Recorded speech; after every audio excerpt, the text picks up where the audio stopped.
Ang unang sulat ni Pedro, unang kabanata. Mula kay Pedro, apostol ni Jesucristo, sa mga hinirang ng Diyos na nakakalat sa mga lalawigan ng Ponto, Galacia, Cappadocia, Asia at Bitinia.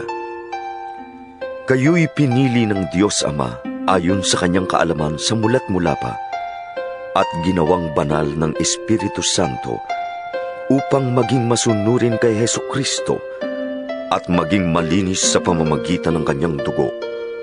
Sumainyo nawa ng sagana ang pagpapala at kapayapaan.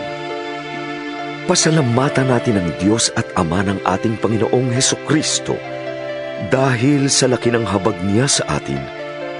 Tayo'y binigyan niya ng isang panibagong buhay sa pamamagitan ng muling pagkabuhay ni Jesucristo mula sa mga patay, at ito ang nagbigay sa atin ng buhay na pag-asa. Makakamit natin ang isang kayamanang di masisira, walang kapintasan at di kukupas, na inihanda niya sa langit para sa inyo. Sapagkat kayo'y nanalig, iingatan kayo ng kapangyarihan ng Diyos habang hinihintay ninyo ang kaligtasang niyan na ihahayag sa katapusan ng panahon. Ito'y dapat ninyong ikagalak kahit na maaaring magdanas muna kayo ng iba't ibang pagsubok sa loob ng maikling panahon. Ang gintong nasisira ay pinaparaan sa apoy upang malaman kung talagang talisay. Gayon din naman, ang inyong pananampalataya na higit na mahalaga kaysa ginto ay pinaparaan sa pagsubok upang malaman kung talagang tapat. Sa gayon kayo'y papupurihan, dadakilain at pararangalan sa araw ng mahayag si Jesucristo. Hindi ninyo siya nakita kailanman, ngunit siya'y inibig na ninyo. Hindi pa rin ninyo siya nakikita hanggang ngayon, ngunit nananalig na kayo sa Kanya. Dahil dito'y nag-uumapaw na sa inyong puso ang kagalakang di kayang ilarawan sa salita, sapagkat tinatanggap na ninyo ang bunga ng inyong pananampalataya, ang inyong kaligtasan. Tungkol sa kaligtasang ito, masusing nagsiyasat at nagsuri ang mga propetang nagpahayag tungkol sa kaloob na nakalaan sa inyo. Sinuri nila kung kailan at paano ito mangyayari. Ang panahong ito ang tinutukoy ng Espiritu ni Kristo na nasa kanila nang unang ipahayag nito ang hirap na titiisin ni Kristo at ang karangalang tatamuhin niya. Nang kanilang ipahayag ang mga katotohanan ito, ipinaunawa sa kanila ng Diyos na ang ginagawa nila ay para sa inyo at hindi para sa kanila. Ang mga katotohanan ito'y narinig ninyo ngayon sa mga nangangaral ng magandang balita ng Diyos sa kapangyarihan ng Espiritu Santo na sinugo sa kanila mula sa langit. Maging ang mga anghel sa langit ay nanabik na maunawaan ang mga katotohanan ito. Kaya nga, ihanda ninyo ang inyong mga isipan para sa dapat ninyong gawin. Maging mahinahon kayo at lubos na umasa sa pagpapalang tatamuhin ninyo kapag nahayag na si Jesucristo. Bilang masunuring mga anak, huwag kayong umayon sa masasamang nasa tulad ng ginagawa ninyo noong kayo'y wala pang tunay na pagkaunawa. Dahil ang Diyos na pumili sa inyo ay banal, dapat din kayong magpakabanal sa lahat ng inyong ginagawa, sapagkat nasusulat, magpakabanal kayo, sapagkat ako'y banal. Walang itinatangi ang Diyos. Pinapahalagahan niya ang bawat isa ayon sa mga ginawa nito. At dahil tinatawag ninyo siyang Ama, igalang ninyo siya habang kayo'y nabubuhay. Alam ninyo kung ano ang ipinantubos sa inyo sa walang kabuluhang pamumuhay na inyong minana sa inyong mga magulang. Ang ipinantubos sa inyo'y hindi ang mga bagay na nasisira o nauubos, tulad ng ginto o pilak, kundi ang mahalagang dugo ni Kristo, Siya ang korderong walang batik at kapintasan.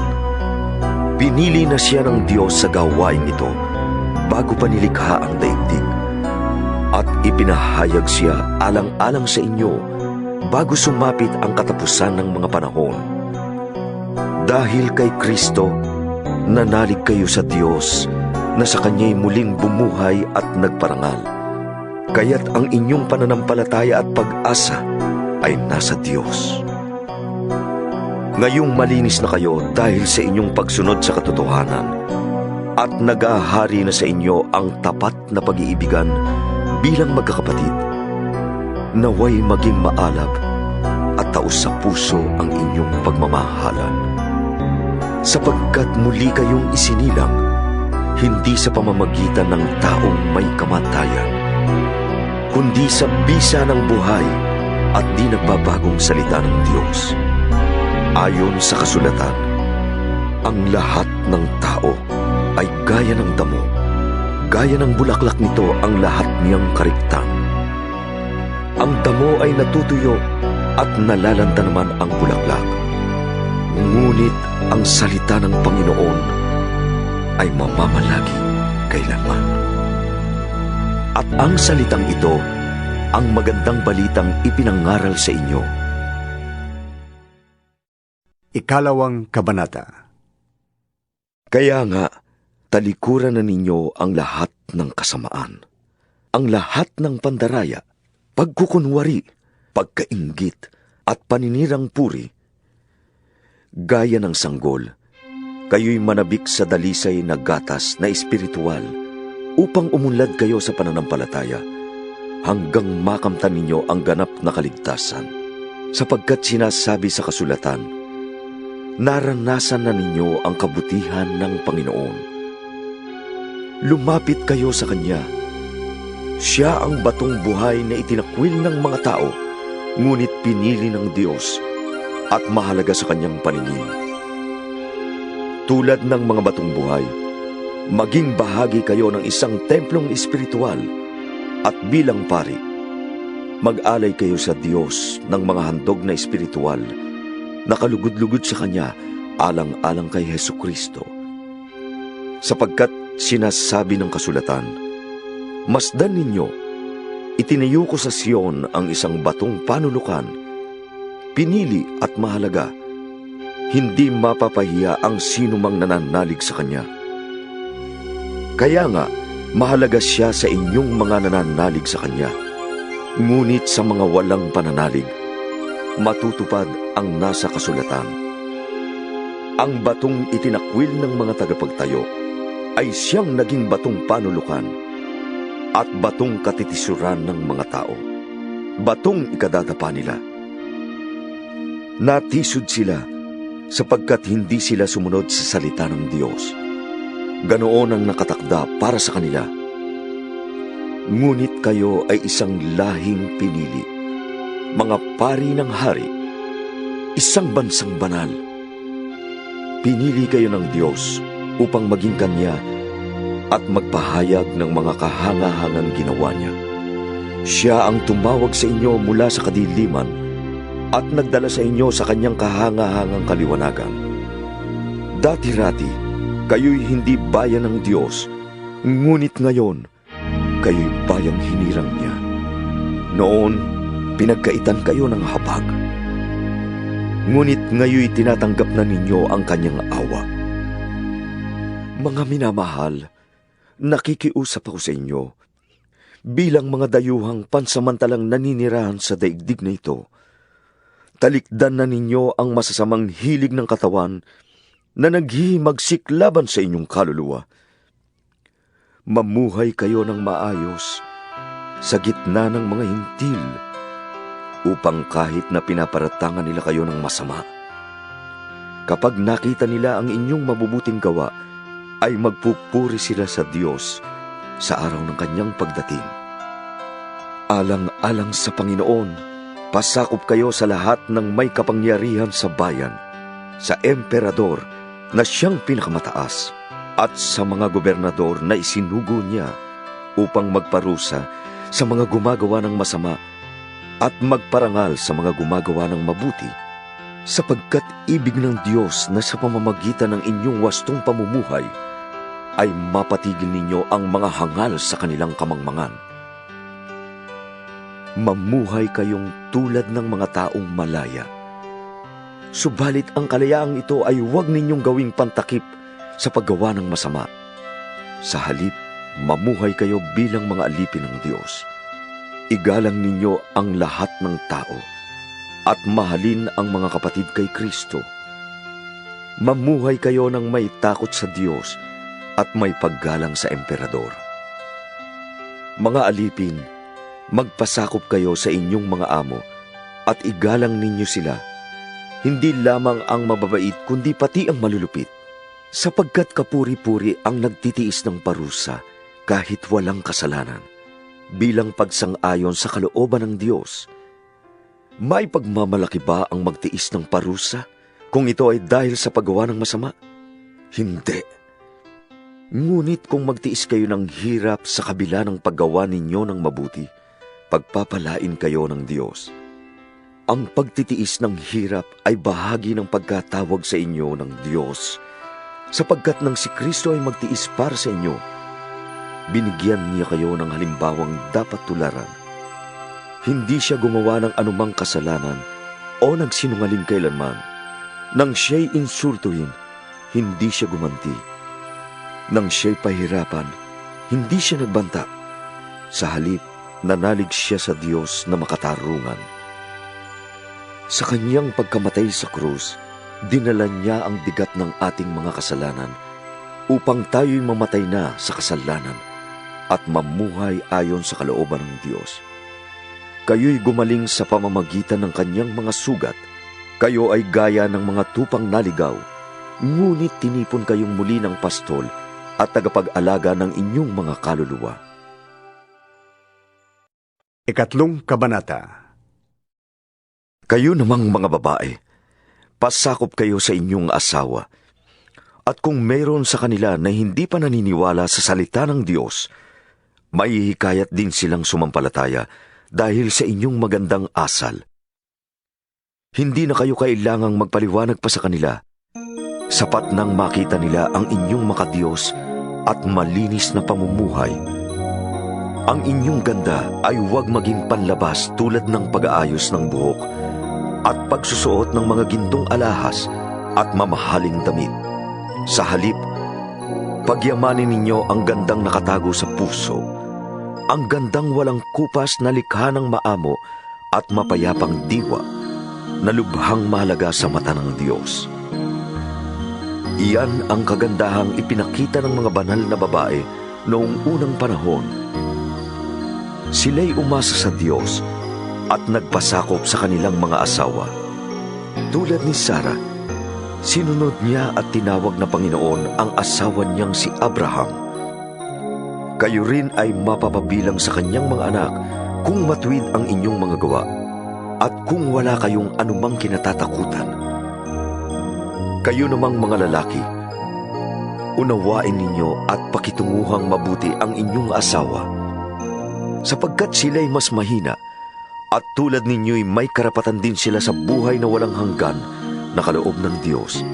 Gawin ninyo ito nang sa gayon ay walang magiging sagabal sa inyong mga panalangin. Sa aking pagtatapos, magkaisa kayo at magdamayan. Magmahalan bilang magkakapatid at maging mahabagin at mapagpakumbaba. Huwag ninyong gantihan ng masama ang gumagawa sa inyo ng masama. Huwag ninyong sumpain ang sumusumpa sa inyo. Sa halip, pagpalain ninyo sila dahil pinili kayo upang tumanggap ng pagpapala ng Diyos. Ayon sa nasusulat, ang may nais ng payapa at saganang pamumuhay, dila niya'y pigilan sa paghabi ng kasamaan. Ang anumang panlilinlang at madayang pangungusap, sa kanyang mga labi ay di dapat na lumabas. Ang masamay iwasan na at ang gawin ay ang tama. At ang laging pagsikapan ay buhay na mapayapa. Ang mata ng Panginooy nakatuon sa matuwid. Ang kanilang panalangin ay agad niyang dinirinig. Ngunit kapag ang ginawa ng tao ay ang masama, Panginooy nagagalit at hindi siya natutuwa. At sino naman ang gagawa sa inyo ng masama kung wala kayong hinahangad kundi pawang kabutihan? At sakali mang usigin kayo dahil sa paggawa ng mabuti, mapalad pa rin kayo. Huwag kayong matatakot sa kanila at huwag kayong mag-alala. Igalang ninyo mula sa inyong puso si Kristo at sambahin ninyo siya bilang Panginoon. Lagi kayong maging handang magpaliwanag sa sino mang magtatanong sa inyo tungkol sa pag-asa na nasa inyo. Ngunit maging mahinahon at magalang kayo sa inyong pagpapaliwanag. Panatilihin ninyong malinis ang inyong budhi upang mapahiya ang mga nanlalait at humahamak sa inyong magandang asal bilang mga lingkod ni Kristo. Higit na mainam ang kayo'y magdusa dahil sa paggawa ng mabuti, sakali mang ito'y ipahintulot ng Diyos, kaysa magdusa kayo dahil sa paggawa ng masama. Sapagkat si Kristo'y namatay ng minsan para sa inyo, siya na walang kasalanan para sa mga makasalanan, upang iharap kayo sa Diyos. Siya'y namatay ayon sa laman, at muling binuhay ayon sa Espiritu. Sa kalagayang ito, nagtungo siya at nangaral sa mga espiritong nakabilanggo. Sila ang mga espiritong ayaw sumunod nang sila'y matyagang hinihintay ng Diyos noong panahon ni Noe, samantalang ginagawa nito ang malaking barko. Iilang tao, 8 lamang ang nakaligtas sa baha. Ang tubig ay larawan ng bautismong nagliligtas sa inyo ngayon. Ang bautismo ay hindi paglilinis ng dumi ng katawan, kundi isang pangako sa Diyos, buhat sa isang malinis na budhi.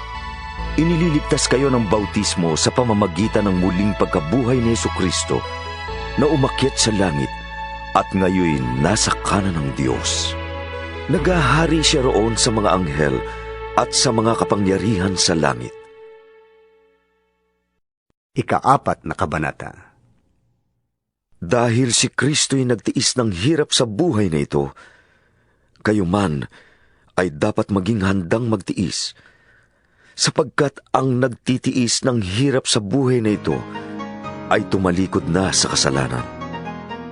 At ang pinagsisikapan niya sa buhay na ito ay ang sumunod sa kalooban ng Diyos, hindi sa nasa ng laman. Sapat na ang panahong inaksaya ninyo sa paggawa ng mga bagay na kinahuhumalingan ng mga di kumikilala sa Diyos. Kahalayan, masasamang nasa ng laman, paglalasing, walang tigil na pagsasaya, pag-iinuman, at kasuklam-suklam na pagsamba sa mga Diyos-Diyusan. Nagtataka nga sila kung bakit hindi na kayo sumasama ngayon sa kanilang magulong pamumuhay, kaya kayo'y sinisiraan nila. Ngunit mananagot sila sa Diyos na hatol sa mga buhay at mga patay. Ipinangaral din ang magandang balita sa mga patay upang mabuhay pa rin sila sa piling ng Diyos na buhay, kahit inabot na sila ng kamatayang itinakda sa lahat ng tao. Malapit na ang wakas ng lahat ng bagay, kaya't maging mapagtimpi kayo at panatilihing malinaw ang inyong pag-iisip upang kayo'y makapanalangin. Higit sa lahat, magmahalan kayo ng tapat, sapagkat ang pagmamahal ay pumapawi ng maraming kasalanan. Huwag maging mabigat sa inyong loob ang pagpapatuloy sa inyong mga kapatid sa inyong bahay. Bilang mabubuting katiwala ng iba't ibang kaloob ng Diyos, gamitin ninyo ang kakayahang tinanggap ninyo sa kapakinabangan ng lahat. Ikaw ba'y tagapangaral? Ipangaral mo ang salita ng Diyos. Ikaw ba'y tagapaglingkod? Gamitin mo sa paglilingkod ang lakas na kaloob sa iyo ng Diyos upang sa lahat ng bagay, siya'y papurihan sa pamamagitan ni Jesucristo. Sa Kanya ang kapangyarihan at karangalan magpakailanman. Amen. Mga minamahal, huwag kayong magtaka sa mabibigat na pagsubok na inyong dinaranas na parabang ito'y di pangkaraniwan. Sa halip, magala kayo sa inyong pakikibahagi sa mga hirap ni Kristo upang maging lubos ang inyong kagalakan kapag nahayag na ang kanyang kadakilaan. Mapalad kayo kapag kayo'y iniinsulto dahil kay Kristo, sapagkat nasa inyo ang Espiritu ng kaluwalhatian, ang Espiritu ng Diyos. Huwag nawang mangyaring maparusahan ang sinuman sa inyo dahil siya'y mamamatay tao, magnanakaw, salarin, o mapanghimasok sa di dapat panghimasukan. Ngunit kung kayo'y magdusa dahil sa pagiging Kristiyano, huwag ninyong ikahiya ito. Sa halip, magpasalamat kayo sa Diyos, sapagkat taglay ninyo ang pangalan ni Kristo. Dumating na ang panahon ng paghuhukom, at ito'y magsisimula sa mga pinili ng Diyos. At kung sa atin ito magsisimula, ano kaya ang magiging wakas ng mga hindi sumusunod sa magandang balita ng Diyos? Tulad ng sinasabi ng kasulatan, kung mahirap maligtas ang matuwid na tao, ano kaya ang kahihinatnan ng mga makasalanan at di kumikilala sa Diyos? Kaya nga, ang mga naghihirap dahil sa ito ang kalooban ng Diyos ay dapat magtiwala sa lumikha at magpatuloy sa paggawa ng mabuti. Ang Diyos ay laging tapat sa kanyang pangako. 5 Kabanata. Sa mga namumuno sa inyo, nananawagan ako bilang isa ring pinuno ng iglesia na tulad ninyo. Saksi ako sa mga paghihirap ni Kristo at makakabahagi ako sa karangalang malapit ng ipahayag. Nakikiusap ako sa inyo. Alagaan ninyo ang kawan ng Diyos na ipinagkatiwala sa inyo. Alagaan ninyo ito ng maluwag sa loob at hindi napipilitan lamang. Iyan ang ibig ng Diyos. Gampanan ninyo ang inyong tungkulin, hindi dahil sa pera, kundi dahil gusto ninyong makapaglingkod. Hindi bilang Panginoon ng inyong nasasakupan, kundi maging halimbawa nila kayo. At pagparito ng pinakapunong pastol, ay tatanggap kayo ng maningning na koronang di kukupas kailanman. At kayo naman, mga kabataan, pasakop kayo sa mga pinuno ng iglesia. Magpakababa kayong lahat, sapagkat nasusulat, sinasaway ng Diyos ang mapagmataas, at kinalulugdan niya ang may mababang loob. Kaya nga, pasakop kayo sa kapangyarihan ng Diyos at dadakilain niya kayo pagdating ng takdang panahon. Ipagkatiwala ninyo sa Kanya ang inyong mga alalahanin sa buhay, sapagkat Siya ay nagmamalasakit sa inyo. Maging handa kayo at magbantay. Ang diablo na kaaway ninyo ay parang leong umaatungal at aali-aligid na naghahanap ng masisila. Labanan ninyo siya at magpakatatag kayo sa inyong pananalig sa Diyos. Tulad ng alam ninyo, hindi lamang kayo ang nagtitiis ng ganitong kahirapan, kundi pati ang inyong mga kapatid sa buong daigdig. Pagkatapos ninyong magtiis sa loob ng maikling panahon, ang Diyos na siyang pinanggagalingan ng lahat ng pagpapala, ang siyang magbibigay sa inyo ng kaganapan, katatagan, at lakas ng loob at isang pundasyong di matitinag. Siya ang tumawag sa inyo upang makihati kayo sa kanyang walang hanggang kaluwalhatian kasama ni Kristo.